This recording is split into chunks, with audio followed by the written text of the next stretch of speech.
Recording by Colleen Carnahan. The Dead Smile by Marion Crawford. Chapter 1.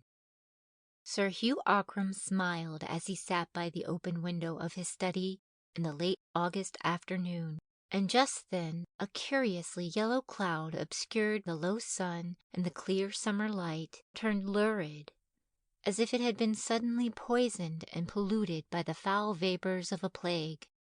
Sir Hugh's face seemed at best to be made of fine parchment drawn skin-tight over a wooden mask, in which two eyes were sunk out of sight and peered from far within through crevices under the slanting, wrinkled lid, alive and watchful like two toads in their holes, side by side, and exactly alike.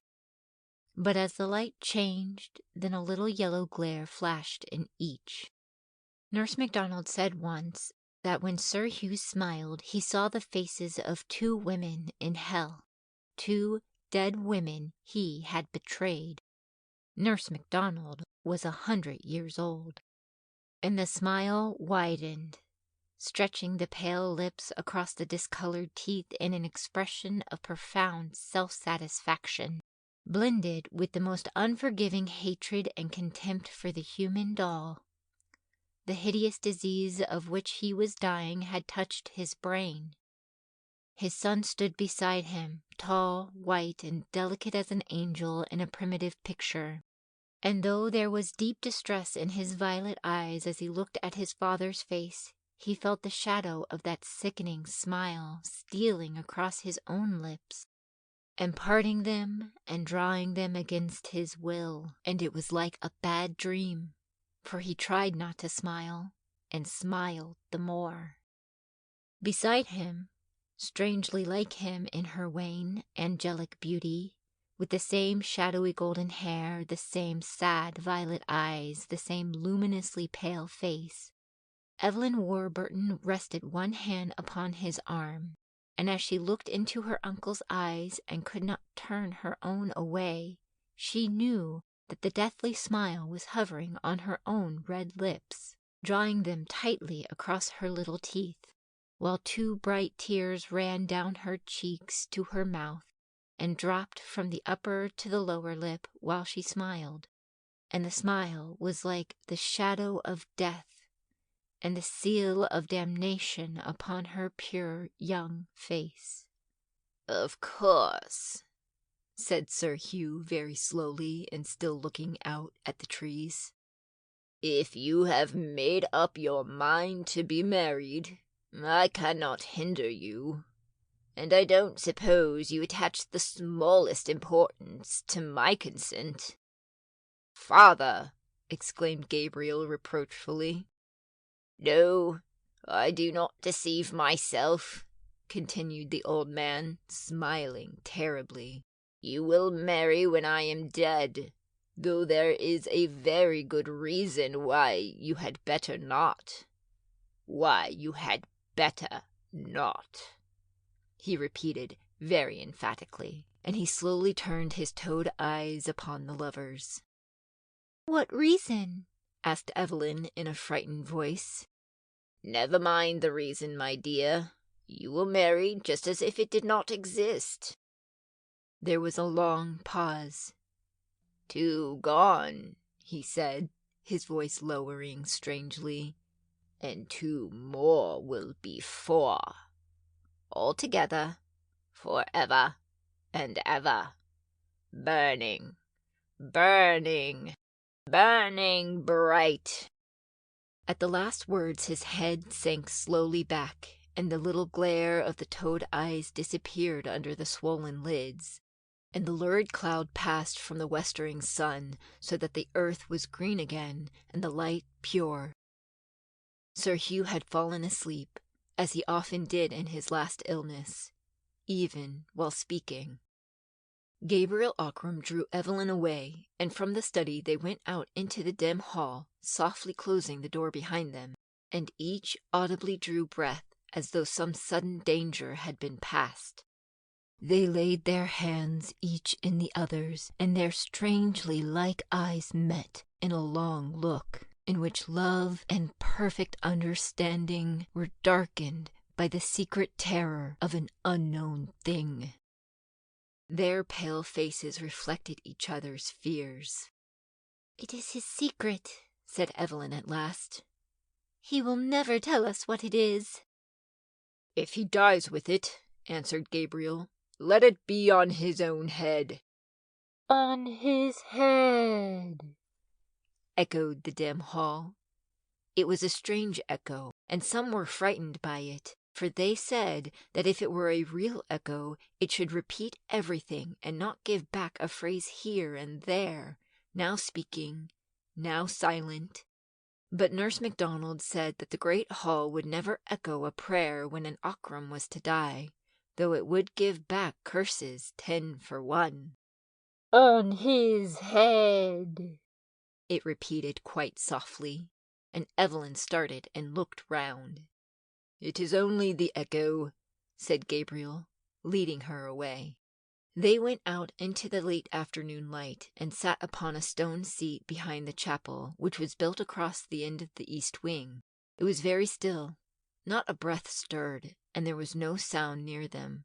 Only far off in the park a songbird was whistling the high prelude to the evening chorus. "It is very lonely here," said Evelyn, taking Gabriel's hand nervously, and speaking as if she dreaded to disturb the silence. "If it were dark, I should be afraid."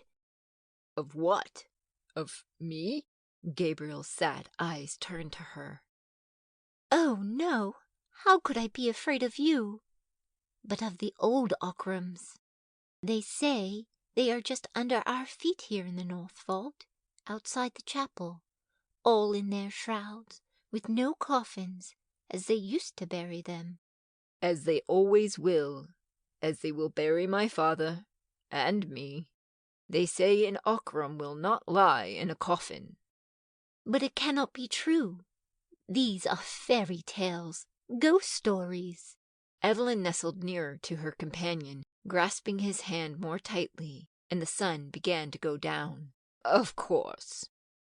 But there is the story of old Sir Vernon, who was beheaded for treason under James II. The family brought his body back from the scaffold in an iron coffin with heavy locks, and they put it in the north vault. But ever afterwards, whenever the vault was opened to bury another of the family, they found the coffin wide open, and the body standing upright against the wall, and the head rolled away in a corner, smiling at it." "As Uncle Hugh smiles?" Evelyn shivered. "Yes, I suppose so," answered Gabriel thoughtfully. "Of course, I never saw it, and the vault has not been opened for 30 years. None of us have died since then." "And if Uncle Hugh dies, shall you—" Evelyn stopped, and her beautiful thin face was quite white. "Yes, I shall see him laid there too, with his secret, whatever it is." Gabriel sighed and pressed the little girl's hand. "I do not like to think of it," she said unsteadily. "Oh, Gabriel, what can the secret be? He said we had better not marry. Not that he forbade it, but he said it so strangely, and he smiled. Ugh!" Her small white teeth chattered with fear, and she looked over her shoulder while drawing still closer to Gabriel. "And somehow I felt it in my own face." "So did I," answered Gabriel in a low, nervous voice. "Nurse MacDonald—" He stopped abruptly. "What? What did she say?" "Oh, nothing. She has told me things. They would frighten you, dear. Come, it is growing chilly." He rose, but Evelyn held his hand in both of hers, still sitting and looking up into his face. "But we shall be married just the same, Gabriel. Say that we shall." "Of course, darling. Of course. But while my father is so very ill, it is impossible." "Oh, Gabriel, Gabriel dear, I wish we were married now," cried Evelyn in sudden distress. I know that something will prevent it and keep us apart. Nothing shall. Nothing? Nothing human, said Gabriel Akram as she drew him down to her, and their faces that were so strangely alike met and touched, and Gabriel knew that the kiss had a marvelous savor of evil. But on Evelyn's lips it was like the cool breath of a sweet and mortal fear, and neither of them understood, for they were innocent and young, yet she drew him to her by her lightest touch, as a sensitive plant shivers and waves its thin leaves and bends and closes softly upon what it wants. And he let himself be drawn to her willingly, as he would if her touch had been deadly and poisonous. For she strangely loved that half-voluptuous breath of fear, and he passionately desired the nameless evil something that lurked in her maiden lips. It is as if we loved in a strange dream, she said. I fear the waking, he murmured. We shall not wake, dear. When the dream is over, it will have already turned into death, so softly that we shall not know it. But until then... She paused, and her eyes sought his, and their faces slowly came nearer. It was as if they had thoughts in their red lips that foresaw and foreknew the deep kiss of each other. Until then, she said again, very low, and her mouth was nearer to his. Dream till then, murmured his breath. Chapter 2. Nurse MacDonald was 100 years old. She used to sleep sitting all bent together in a great old leathern armchair with wings, her feet in a bag footstool lined with sheepskin, and many warm blankets wrapped about her, even in summer. Beside her, a little lamp always burned at night, by an old silver cup in which there was something to drink. Her face was very wrinkled, but the wrinkles were so small and fine and near together that they made shadows instead of lines. 2 thin locks of hair, that was turning from white to a smoky yellow again, were drawn over her temples from under her starched white cap. Every now and then she woke, and her eyelids were drawn up in tiny folds like little pink silk curtains, and her queer blue eyes looked straight before her, through doors and walls and worlds, to a far place beyond. Then she slept again, and her hands lay one upon the other on the edge of the blanket. The thumbs had grown longer than the fingers with age, and the joints shone in the low lamplight like polished crab apples. It was nearly 1 o'clock in the night, and the summer breeze was blowing the ivy branch against the panes of the window with a hushed caress. In the small room beyond, with the door ajar, the girl maid who took care of Nurse MacDonald was fast asleep. All was very quiet. The old woman breathed regularly, and her indrawn lips trembled each time as the breath went out, and her eyes were shut. But outside the closed window there was a face, and violet eyes were looking steadily at the ancient sleeper, for it was like the face of Evelyn Warburton. Though there were 80 feet from the sill of the window to the foot of the tower, yet the cheeks were thinner than Evelyn's, and as white as a gleam, and the eyes stared, and the lips were not red with life, they were dead, and painted with new blood. Slowly, Nurse MacDonald's wrinkled eyelids folded themselves back, and she looked straight at the face at the window, while one might count 10. "Is it time?" she asked in her little, old, far-away voice.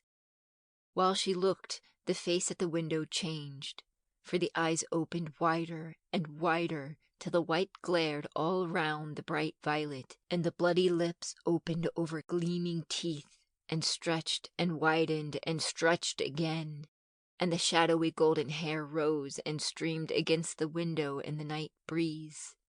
And in answer to Nurse MacDonald's question came the sound that freezes the living flesh, that low moaning voice that rises suddenly like the scream of storm, from a moan to a wail, from a wail to a howl, from a howl to the fear shriek of the tortured dead. He who has heard knows, and he can bear witness that the cry of the banshee is an evil cry to hear alone in the deep night. When it was over and the face was gone, Nurse MacDonald shook a little in her great chair, and still she looked at the black square of the window. But there was nothing more there, nothing but the night and the whispering ivy branch. She turned her head to the door that was ajar, and there stood the girl in her white gown, her teeth chattering with fright. "It is time, child," said Nurse MacDonald. "I must go to him, for it is the end."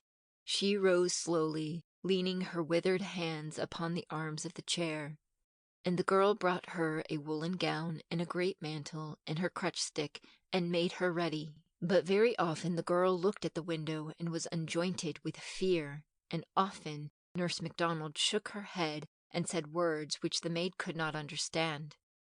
"It was like the face of Miss Evelyn," said the girl at last, trembling. But the ancient woman looked up sharply and angrily, and her queer blue eyes glared. She held herself by the arm of the great chair with her left hand, and lifted up her crutch stick to strike the maid with all her might. But she did not. "You are a good girl," she said, "but you are a fool. Pray for wit, child. Pray for wit, or else find service in another house than Aughrim Hall. Bring the lamp, and help me under my left arm." The crutch stick clacked on the wooden floor, and the low heels of the woman's slippers clappered after her in slow triplets as Nurse MacDonald got towards the door, and down the stairs each step she took was a labor in itself. And by the clacking noise the waking servants knew that she was coming, very long before they saw her. No one was sleeping now, and there were lights and whisperings and pale faces in the corridors near Sir Hugh's bedroom, and now someone went in, and now someone came out. But everyone made way for Nurse MacDonald, who had nursed Sir Hugh's father more than 80 years ago.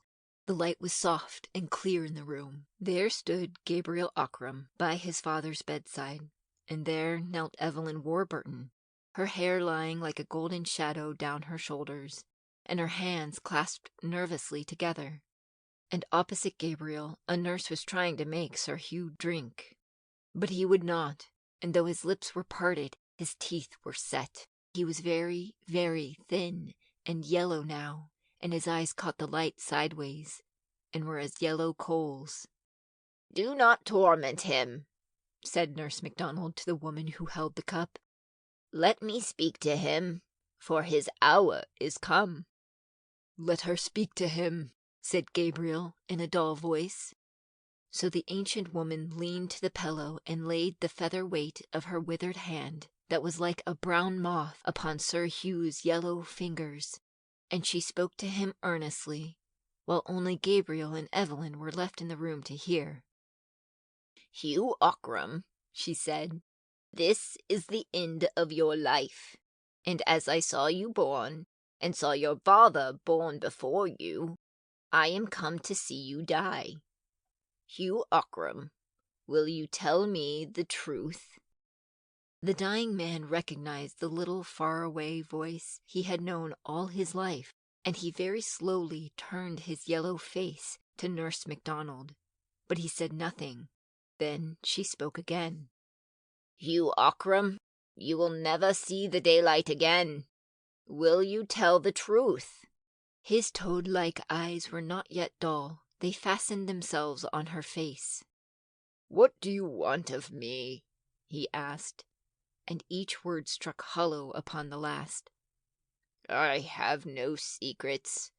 I have lived a good life."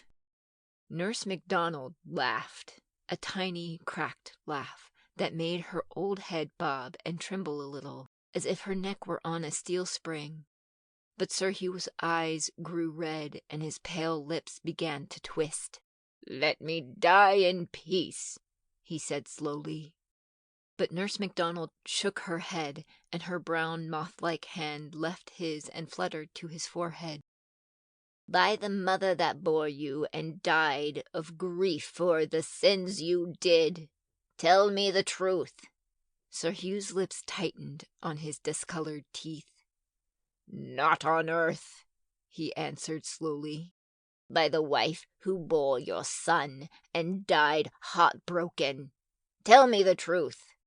"Neither to you in life, nor to her in eternal death."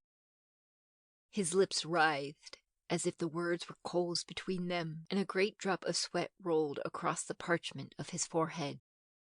Gabriel Ockram bit his hand as he watched his father die, but Nurse MacDonald spoke a third time. "By the woman whom you betrayed, and who waits for you this night, Hugh Ockram, tell me the truth."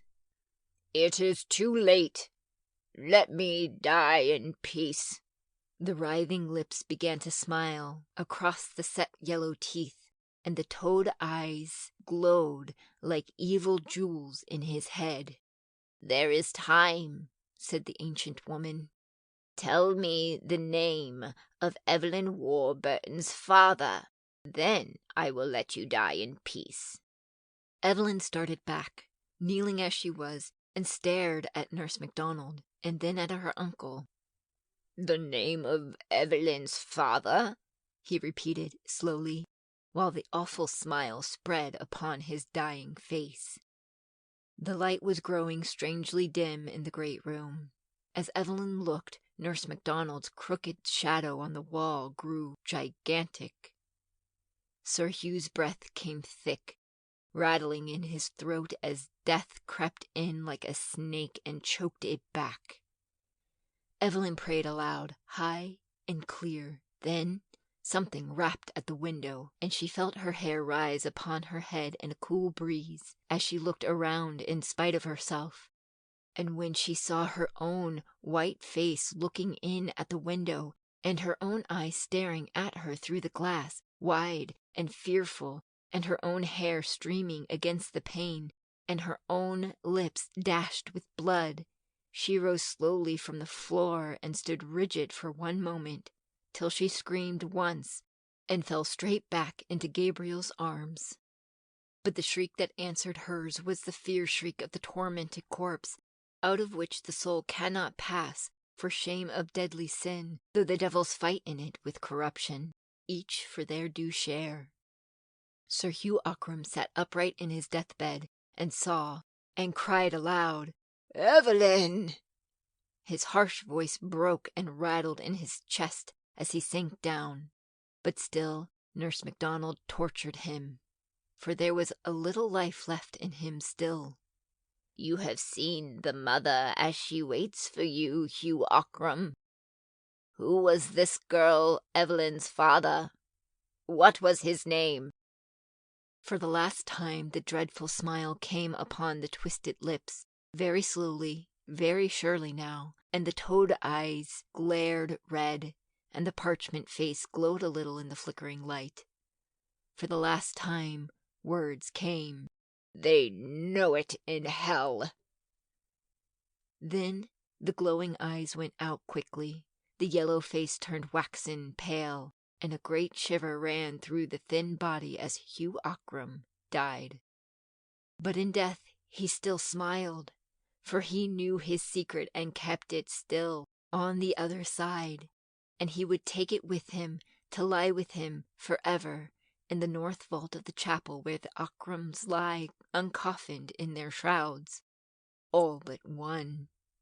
Though he was dead, he smiled, for he had kept his treasure of evil truth to the end, and there was none left to tell the name he had spoken, but there was all the evil he had not undone left to bear fruit.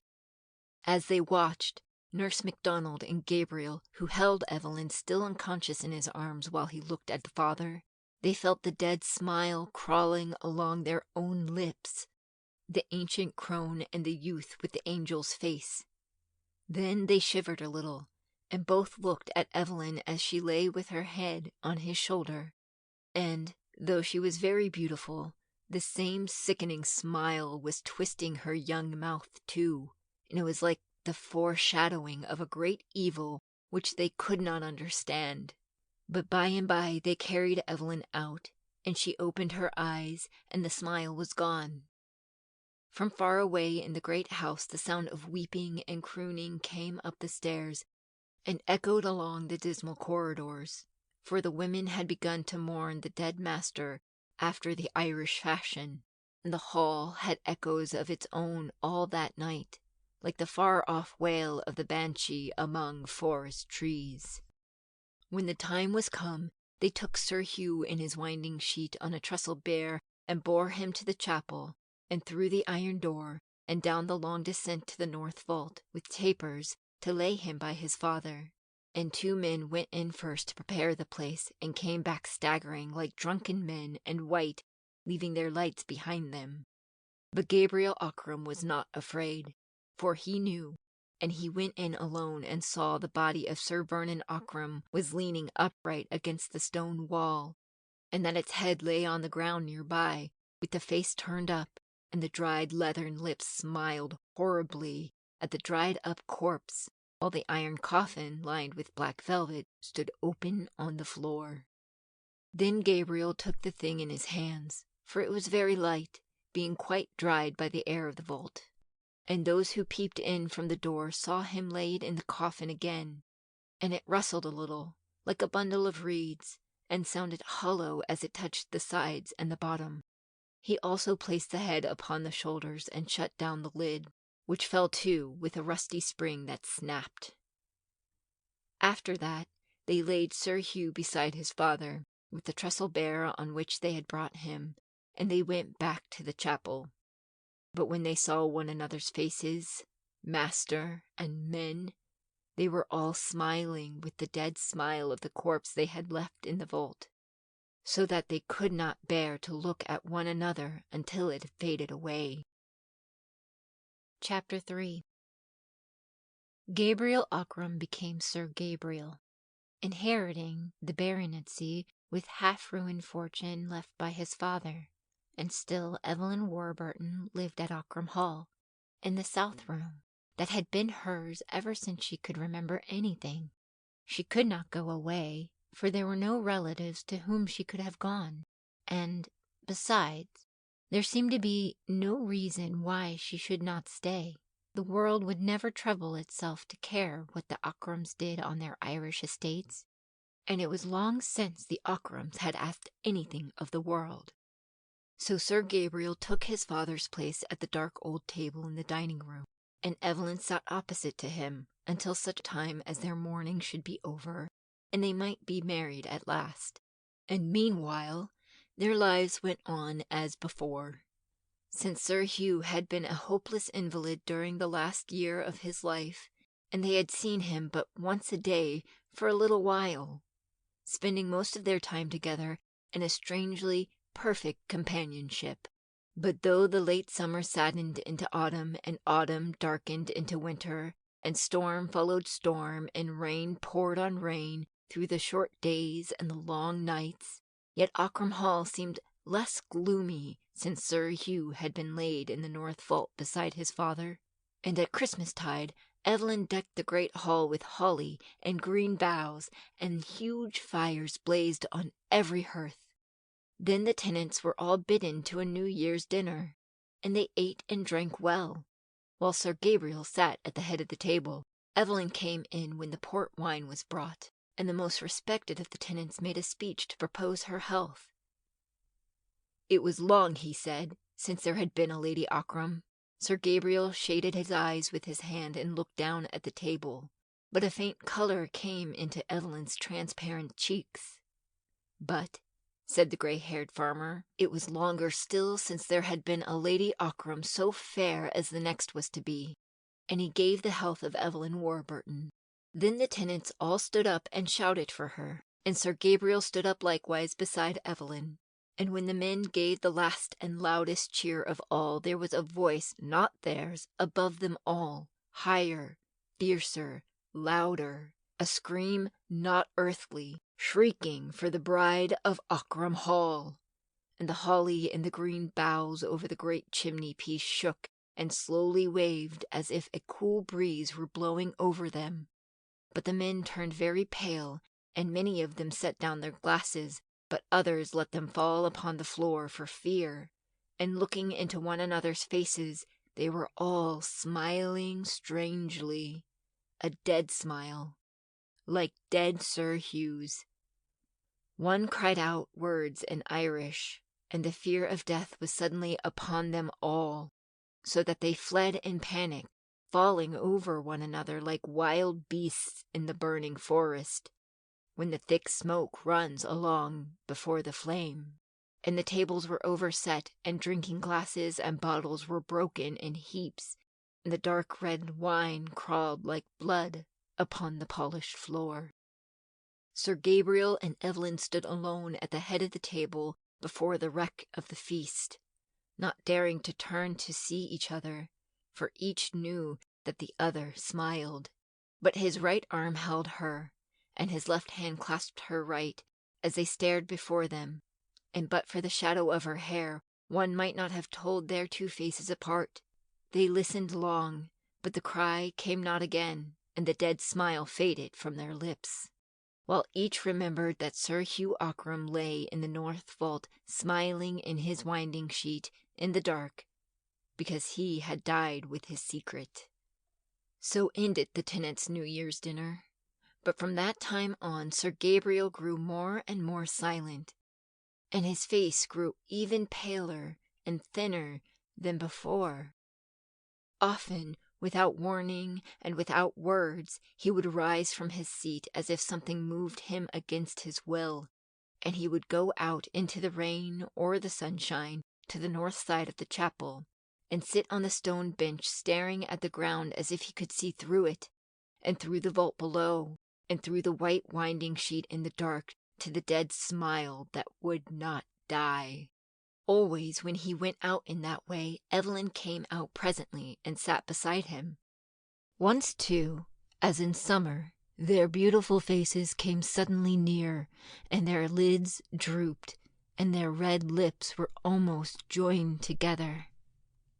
But as their eyes met, they grew wide and wild, so that the white showed in a ring all round the deep violet, and their teeth chattered, and their hands were like hands of corpses, each in the other's, for the terror of what was under their feet, and of what they knew but could not see. Once also Evelyn found Sir Gabriel in the chapel alone, standing before the iron door that led down to the place of death, and in his hand there was the key to the door, but he had not put it into the lock.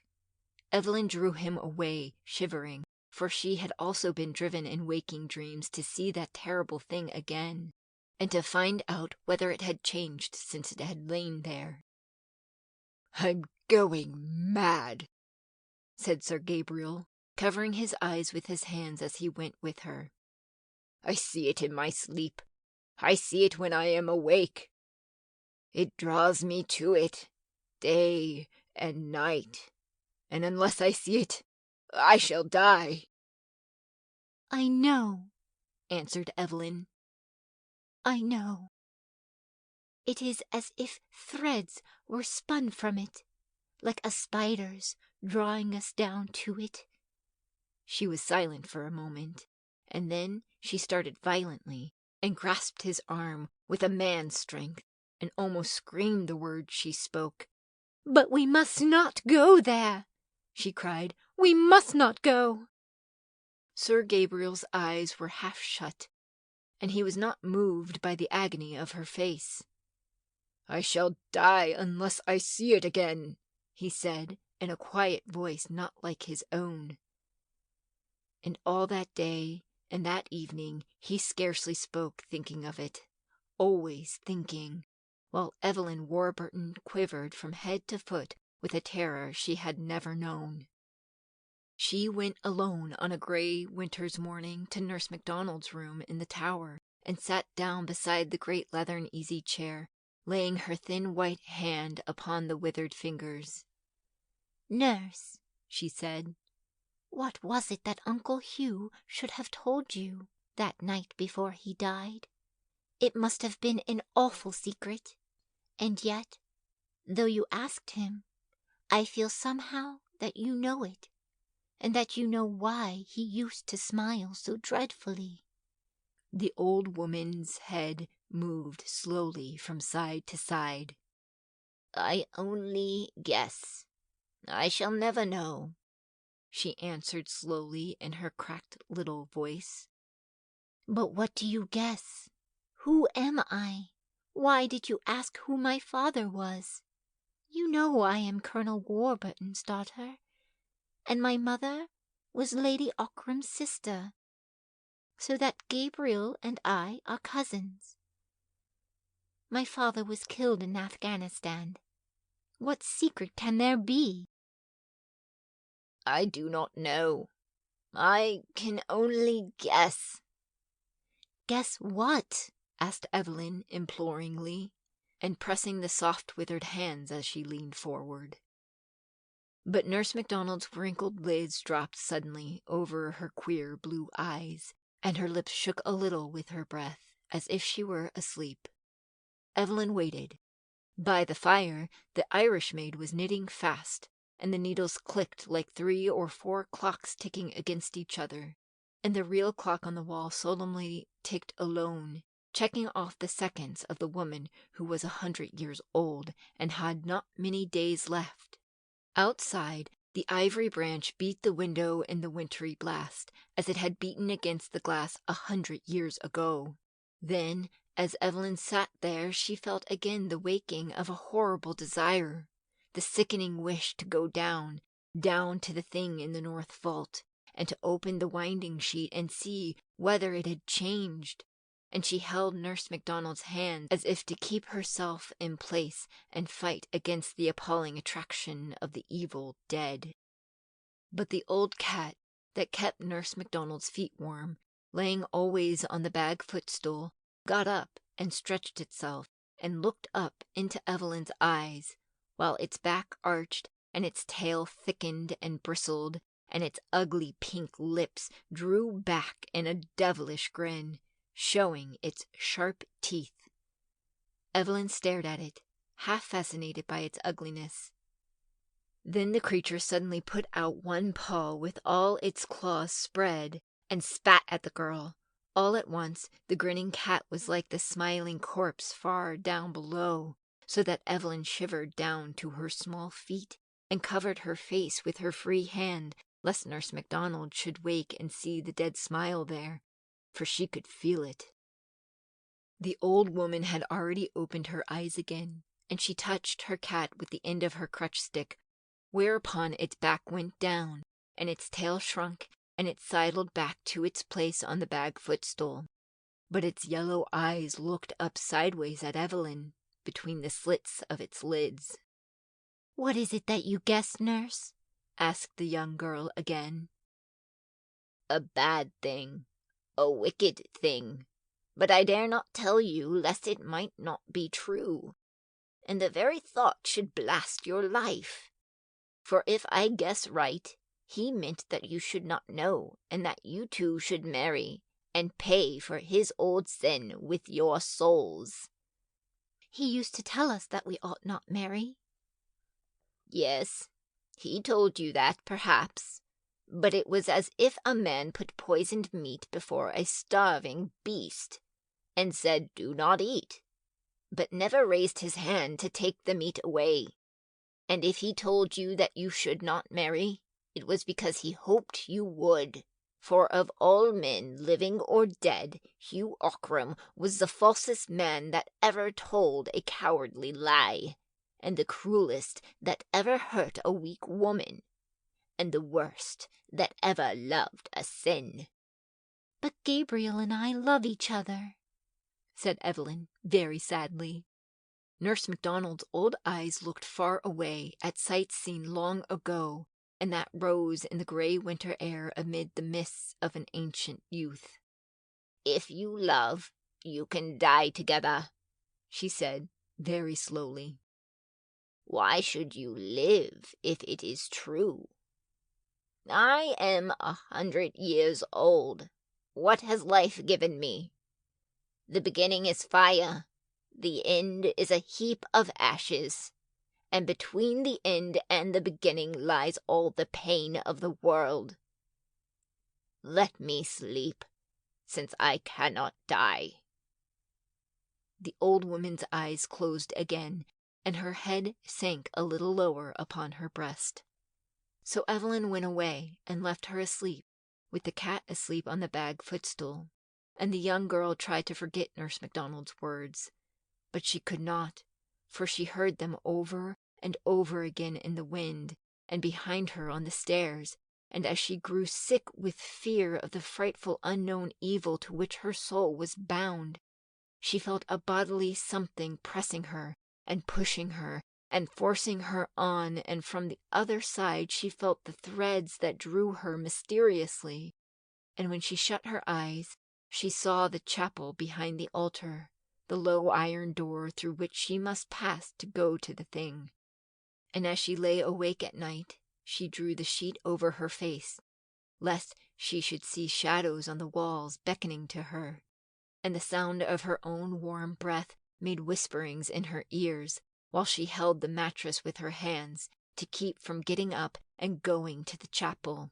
It would have been easier if there had not been a way thither through the library by a door which was never locked. It would be fearfully easy to take her candle and go softly through the sleeping house, and the key of the vault lay under the altar behind a stone that turned. She knew the little secret. She could go alone and see, but when she thought of it, she felt her hair rise on her head, and first she shivered so that the bed shook, and then the horror went through her in a cold thrill that was agony again, like myriads of icy needles boring into her nerves. Chapter 4. The old clock in Nurse MacDonald's tower struck midnight. From her room she could hear the creaking chains and weights in their box in the corner of the staircase, and overhead the jarring of the rusty lever that lifted the hammer. She had heard it all her life. It struck 11 strokes clearly, and then came the 12th, with a dull half-stroke, as though the hammer were too weary to go on, and had fallen asleep against the bell. The old cat got up from the bag footstool and stretched itself, and Nurse MacDonald opened her ancient eyes and looked slowly round the room by the dim light of the night lamp. She touched the cat with her crutch stick, and it lay down upon her feet. She drank a few drops from her cup and went to sleep again. But downstairs Sir Gabriel sat straight up as the clock struck, for he had dreamed a fearful dream of horror, and his heart stood still till he awoke at its stopping, and it beat again furiously with his breath, like a wild thing set free. No Ockram had ever known fear waking, but sometimes it came to Sir Gabriel in his sleep. He pressed his hands to his temples as he sat up in bed, and his hands were icy cold, but his head was hot. The dream faded far, and in its place there came the master thought that racked his life. With the thought also came the sick twisting of his lips in the dark that would have been a smile. Far off, Evelyn Warburton dreamed that the dead smile was on her mouth, and awoke, starting with a little moan, her face in her hands, shivering. But Sir Gabriel struck a light and got up and began to walk up and down his great room. It was midnight, and he had barely slept an hour, and in the north of Ireland the winter nights are long. "I shall go mad," he said to himself, holding his forehead. He knew that it was true. For weeks and months the possession of the thing had grown upon him like a disease, till he could think of nothing without thinking first of that. And now all at once it outgrew his strength, and he knew that he must be its instrument or lose his mind, that he must do the deed he hated and feared, if he could fear anything, or that something would snap in his brain and divide him from life while he was yet alive. He took the candlestick in his hand, the old-fashioned heavy candlestick that had always been used by the head of the house. He did not think of dressing, but went as he was, in his silk night clothes and his slippers, and he opened the door. Everything was very still in the great old house. He shut the door behind him and walked noiselessly on the carpet through the long corridor. A cool breeze blew over his shoulder and blew the flame of his candle straight out from him. Instinctively he stopped and looked round, but all was still, and the upright flame burned steadily. He walked on, and instantly a strong draught was behind him, almost extinguishing the light. It seemed to blow him on his way, ceasing whenever he turned, coming again when he went on, invisible, icy.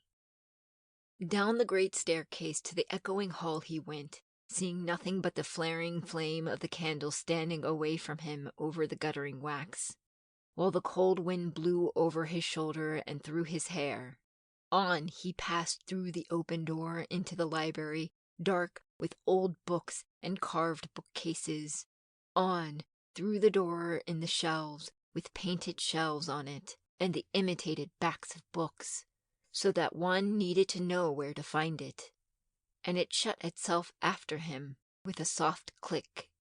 He entered the low-arched passage, and though the door was shut behind him and fitted tightly in its frame, still the cold breeze blew the flame forward as he walked, and he was not afraid, but his face was very pale, and his eyes were wide and bright, looking before him, seeing already in the dark air the picture of the thing beyond. But in the chapel he stood still, his hand on the little turning stone tablet in the back of the stone altar. On the tablet were engraved the words, Clavis sepulcher clarissimorum dominorum deocrum, the key to the vault of the most illustrious lords of Ockram. Sir Gabriel paused and listened. He fancied that he heard a sound far off in the great house where all had been so still, but it did not come again. Yet he waited at the last and looked at the low iron door. Beyond it, down the long descent, lay his father, uncoffined, 6 months dead, corrupt, terrible in his clinging shroud. The strangely preserving air of the vault could not yet have done its work completely. But on the thing's ghastly features, with their half-dried open eyes, there would still be the frightful smile with which the man had died, the smile that haunted. As the thought crossed Sir Gabriel's mind, he felt his lips writhing, and he struck his own mouth in wrath with the back of his hand so fiercely that a drop of blood ran down his chin, and another, and more, falling back in the gloom upon the chapel pavement. But still his bruised lips twisted themselves. He turned the tablet by the simple secret. It needed no safer fastening, for had each Ockram been coffined in pure gold, and had the door been open wide, there was not a man in Tyrone brave enough to go down to that place, saving Gabriel Ockram himself, with his angel's face and his thin white hands and his sad, unflinching eyes. He took the great old key and set it into the lock of the iron door, and the heavy, rattling noise echoed down the descent beyond like footsteps, as if a watcher had stood behind the iron and were running away within with heavy dead feet. And though he was standing still, the cool wind was from behind him, and blew the flame of the candle against the iron panel. He turned the key. Sir Gabriel saw that his candle was short. There were new ones on the altar with long candlesticks, and he lit one, and left his own burning on the floor. As he set it down on the pavement, his lips began to bleed again, and another drop fell upon the stones. He drew the iron door open and pushed it back against the chapel wall, so that it should not shut itself while he was within, and the horrible draught of the sepulchre came up out of the depths in his face, foul and dark. He went in, but though the fetid air met him, yet the flame of the tall candle was blown straight from him against the wind while he walked down the easy incline with steady steps, his loose slippers slapping the pavement as he trod. He shaded the cradle with his hand, and his fingers seemed to be made of wax and blood as the light shone through them. And in spite of him, the unearthly draught forced the flame forward till it was blue over the black wick, and it seemed as if it must go out. But he went straight on, with shining eyes. The downward passage was wide, and he could not always see the walls by the struggling light. But he knew when he was in the place of death by the larger, drearier echo of his steps in the greater space, and by the sensation of a distant blank wall. He stood still, almost enclosing the flame of the candle in the hollow of his hand. He could see a little, for his eyes were growing used to the gloom. Shadowy forms were outlined in the dimness, where the bears of the Akram stood crowded together, side by side, each with its straight, shrouded corpse strangely preserved by the dry air like the empty shell the locust sheds in summer. And a few steps before him he saw clearly the dark shape of headless Sir Vernon's iron coffin, and he knew that nearest to it lay the thing he sought. He was as brave as any of those dead men had been, and they were his fathers, and he knew that sooner or later he should lie there himself, beside Sir Hugh, slowly drying to a parchment shell. But he was still alive, and he closed his eyes a moment, and 3 great drops stood on his forehead. Then he looked again, and by the whiteness of the winding sheet he knew his father's corpse, for all the others were brown with age, and moreover the flame of the candle was blown toward it. He made 4 steps till he reached it, and suddenly the light burned straight and high, shedding a dazzling yellow glare upon the fine linen that was all white, save over the face, and where the joined hands were laid on the breast. And at those places ugly stains had spread, darkening with outlines of the features and of the tight-clasped fingers. There was a frightful stench of drying death. As Sir Gabriel looked down, something stirred behind him, softly at first, then more noisily, and something fell to the stone floor with a dull thud and rolled up to his feet. He started back and saw a withered head laying almost face up on the pavement, grinning at him. He felt the cold sweat standing on his face, and his heart beat painfully. For the first time in all his life, that evil thing which men call fear was getting hold of him, checking his heartstrings as a cool driver checks a quivering horse, clawing at his backbone with icy hands, lifting his hair with freezing breath, climbing up and gathering in his midriff with leaden weight. Yet presently he bit his lip and bent down, holding the candle in one hand, to lift the shroud back from the head of the corpse with the other. Slowly he lifted it. Then it clove to the half-dried skin of the face, and his hand shook as if someone had struck him on the elbow. But half in fear, and half in anger at himself, he pulled it, so that it came away with a little ripping sound.